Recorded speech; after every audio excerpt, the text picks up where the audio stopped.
लोकसभा निवडणुकीतील पराभवाचं खापर भाजपनं अजित पवारांवर फोडल्यामुळे ते नाराज आहेत असं काँग्रेसचे नेते सचिन सावंत यांनी म्हटलंय।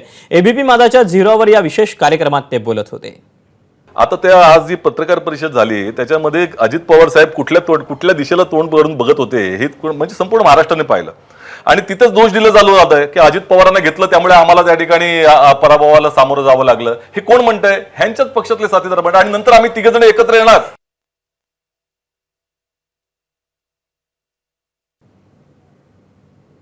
मला असं वाटतं कुणाचा चेहरा पडला ह्याचा विचार करण्याऐवजी काँग्रेस आणि महाविकास आघाडीमध्ये ज्या पद्धतीचे मतभेद आणि भांडणं सुरू आहेत त्याचा विचार आधी काँग्रेसने केला पाहिजे। आतापासून काँग्रेसचे अध्यक्ष वेगळ्या घोषणा करतायत, किती जागा लढवणार, अमुक लढवणार, तमुक लढवणार, त्याला शिवसेनेकडनं संजय राऊत आणि उद्धव ठाकरे वेगळं बोलतायत।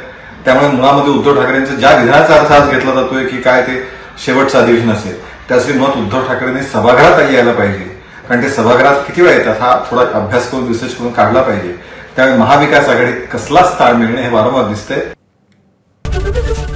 एबीपी माझा, उघडा डोळे बघा नीट।